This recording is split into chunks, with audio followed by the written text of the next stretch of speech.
Coming up on today's episode, WWE may be heading away from scripted promos, an ex-WWE star was backstage at AEW last night, the WWE faction may be reuniting for WrestleMania, Laurie recaps last night's episode of a post-takeover Portland NXT, and Luke recaps last night's AEW Dynamite featuring a steel cage match. Support WrestleTalk! Give us a subscribe. Hello and welcome to the WrestleTalk Stacked News and Stacked Reviews. I am Chopper P. Quinnell. If you ask any current wrestling fan what one of the biggest problems with the current WWE product is, they might respond by saying, it's the 3 hours of Raw, Vince McMahon being out of touch with current trends, too much wrestling in 1 week with Raw, SmackDown, and NXT, the horrible booking of babyfaces, uninteresting and repetitive storylines, feuds that never end, and a partridge in a pear tree. But then, eventually, they also might say it's the dreaded scripted promos. One of the things that wrestling fans from times gone by might yearn for is the feeling that you're watching real characters in the ring, rather than a performance and a script written by some boomers to make it sound all hip and cool with the youngsters. Sufferin' succotash, am I right, lads? This was even highlighted by Jon Moxley as one of the prime reasons he left WWE. But now it seems that it may be finally about to change. WWE Hall of Famer and resident puppy admirer Jerry the King Lawler appeared on an episode of The Steve Austin Show, and among other things, he spoke about Paul Heyman being in charge of Raw and how it's changing the product. Now that Paul Heyman is sort of in charge of Raw, it's so much not the characters that are being predetermined by the writers or creative. They're giving the guys a chance to be themselves, just like Austin was back when Austin became Stone Cold Steve Austin. Nobody was telling you, oh, this is how it has to be. Austin was himself, and he was given that opportunity, and Austin took it. Austin himself chimed in to echo the sentiment by saying, when you've got somebody micromanaging you and telling you every single thing to do, you kind of turn into a robot, and you think, am I doing this right? Am I doing this wrong? Am I screwing this up? You're too much in your head. Fingers crossed this trend can continue, as the quality of the Monday night show has increased dramatically in recent times, with this change in focus on characters being one of the main factors for it. But shifting over to their rivals over at AEW for a second, and last night's episode of Dynamite was a bit of a stonking episode, wasn't it? Luke will have a full recap of the show in a little bit, but an interesting point about the show was one that no one in the crowd would have seen. According to Mike Johnson of PW Insider, former WWE Cruiserweight champion Austin Aries was backstage at last night's AEW show, alongside DDP. Apparently, Aries has been working alongside DDP lately with DDP Yoga and was visiting along with DDP backstage at the show. Now, before we get all Austin Aries to AEW confirmed on you, according to Johnson's report, Aries was just visiting, so don't expect any shock debuts from him in the near future. But then again, if he's backstage and getting to know the talent and the producers of the show and the company, then who's to say what could happen in the future? Something we very well may be seeing in the future, however, is a former faction in WWE reuniting for WrestleMania. According to PW Insider, WWE have booked both Brodus Clay and Cameron for WrestleMania 36 weekend, who some of you might remember as being 2/3 of the Funkasaurus and the Funkadactyls alongside Naomi. With Naomi being reportedly penciled in to face Bayley at the show of shows, perhaps this is going to lead to a reunion of the three, maybe this time with Naomi being the frontrunner with Clay and Cameron as her backup. Or perhaps they could attempt to reunite with her to steal her spotlight before she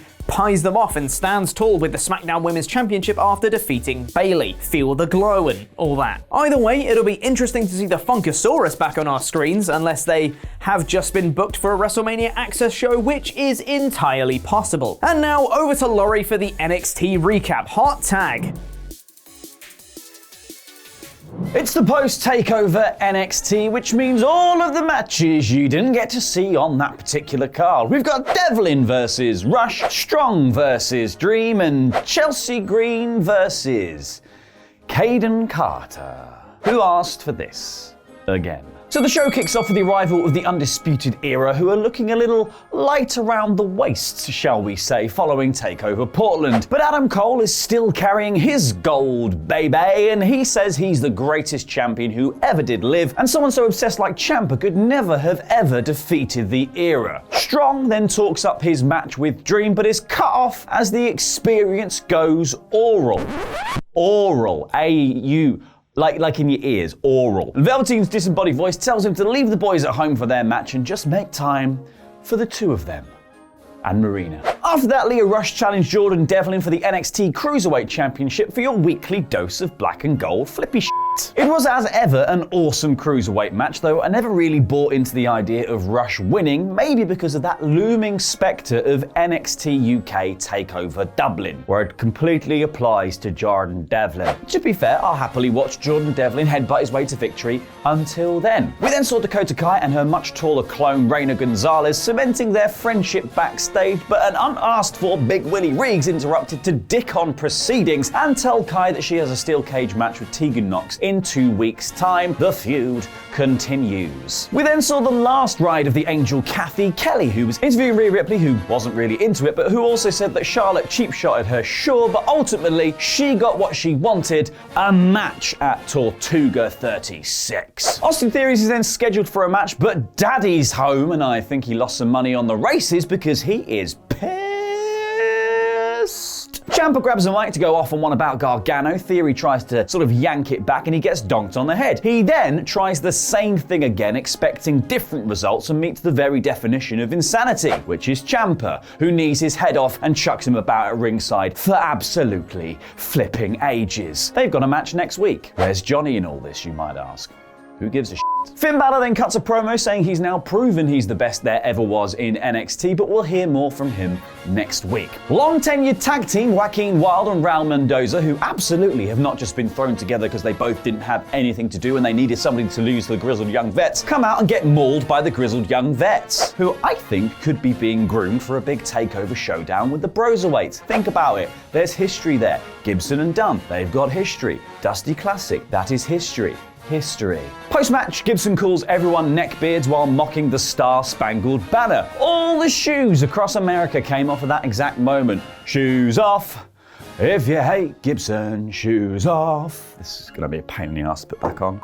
Anyway, speaking of those finger-snapping, spliff-banging bros, they're out next and their golf cart has been impounded, and according to Riddle, the Stallion Cup has a wellness policy violation and is suspended for 30 days, i.e. they lost it. Now, I've said it before, I've not exactly been blown away by this comedy stuff, but I really enjoyed their match with Oney Lorcan and Danny Burch because it was stiff.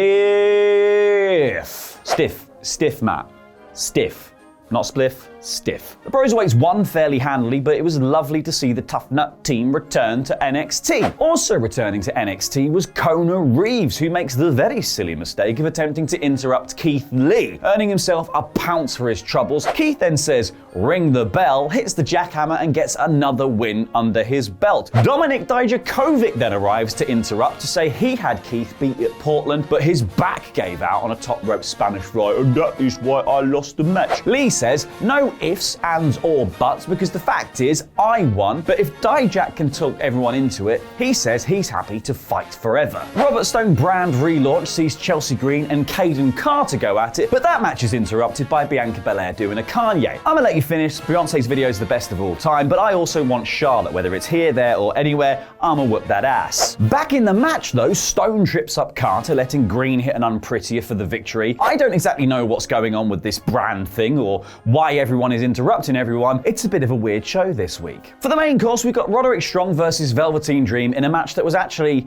quite sloppy in places. Roddy did some good work working over the injury of Dream's back, living up to his messianic moniker, but ultimately came a cropper as Dream fought off the entire UE, nailed a last-second kick-out and a Dream Valley driver to earn his way to victory. Before obviously the obligatory swarming of the Era, who stood tall to close the show. They've lost basically everything, but they've still got some gumption, don't they? So really, NXT was a touch disjointed this week, with great wrestling as always, but too many interruptions in odd places. It felt like a rest week after the magic that was TakeOver Portland though, so I'm not exactly going to hold it against them too much. Now over to Luke and his review of the much inferior AEW Dynamite. Sorry, Tony, I don't mean that, Tony. Just please don't cut our funding. Thanks for that review there, Fakador, but it's now time to get elite as I review the 19th of February 2020 edition of AEW Dynamite in about 4 minutes. I did say 2020 this time, right? The show kicked off with a tag team battle royal, which was freaking awesome. The match not only had a lot of fun spots, but also furthered storylines and started new ones, like best friends now warring with Butcher and Blade, Young Bucks versus Santana and Ortiz, and SCU's war with the Dark Order, who teased that Raven could be the Exalted One. Please be Raven, please be Raven, please be Raven, please. Dark Order even gave a mask to Shima of Strongheart, who seemingly accepted the offer, which ties into the history between him and SCU's Christopher Daniels. There was a lot of spinning plates here, and the finish saw Matt Jackson come back from a two-man deficit against Santana and Ortiz of Inner Circle to win the match for the Young Bucks. This was a lot of fun and a brilliant way to kick off the show. Britt Baker joined commentary for Chris Statlander versus Shanna, which felt like the next chapter in AEW's subtle reset of the women's division, which we saw last week with Nyla Rose picking up the title. Statlander got the win here in a really decent match and set herself up as the next contender to Rose during the Beast's really solid promo with Tony Schiavone. Big Swole also got involved too, so is this a storyline in the women's division over the title? Taz came out for commentary for Jon Moxley taking on the debuting Jeff Cobb, presumably so he could get off on all of Cobb's suplexes. And he wasn't the only one, as I was popping hard throughout this match. AEW did their best to protect Cobb in the loss to Moxley here, having him pick up Moxley off a pinning attempt that he could have won, which he did because he was hired by Jericho to just beat up Le Champion's #1 contender, and Moxley just about eked out the win by hooking Cobb's leg off a deadlift suplex back into the ring. Chris Jericho was watching from ringside, or was he? I don't know. Maybe there's a truther out there who could tell me he was a figment of my imagination implemented by the satanic government. And he and Inner Circle beat up Moxley after the bell. Dustin Rhodes came down for the save, as did Darby Allin, making his AEW return to a humongous pop. Turns out Atlanta loves skateboard riding goths, and he beat up Inner Circle with his skateboard like he's Bart in the Simpsons arcade game. This was awesome stuff. Mox looked good, Cobb looked great, Dustin continued his build with Jake Hager, and Allen's pop showed that he really could be one of the top guys in this company. And there was little time to let up, as Lucha Brothers took on the tag team champions Hangman Page and Kenny Omega in a fan-flipping-tastic tag bout. This was all action all the time and featured some truly mind-blowing spots and near falls. This was seriously so great. Page picked up the win for his team after the buckshot V-trigger combo and celebrated with the crowd afterwards. This was just amazing. Please go out of your way to see it if you haven't already. Zack Ryder and Kurt Hawkins can get excited because we're getting AEW action figures, with the first series including the Young Bucks, Kenny Omega, Chris Jericho, Cody, and Brandy Rhodes. Okay. And then we got our main event of Cody versus Wardlow in the first ever AEW cage match. Here's my first note: the AEW cage is huge! My second note is that Cody is proof that you can have a true white meat babyface in 2020, which he showed perfectly when he picked up the win over Wardlow, pinning him from a moonsault off the top of the enormous steel cage after the big man kicked out of a diamond ring shot and crossroads. This was an insane spectacle, and it was an exceptional way to end an exceptional episode of professional wrestling. So that was this week's AEW Dynamite. In about 4 minutes, vote in the poll above my head to let me know what you thought of the show using these options on screen. This may sound like total hyperbole, but this was a perfect wrestling show. It featured great matches, great promos, great storylines, great characters, great drama. I loved every single second of it. It didn't feel long at all. I have no doubt in giving this the full 5 out of 5. All bloody elite! Well, Matt Hardy's WWE exit plans changed. Click the video on screen right now to check that out, and click the other video to watch me interview Sonic the Hedgehog movie director Jeff Fowler, where we play a fun little guessing game. I've been Luke Owen, and that was wrestling.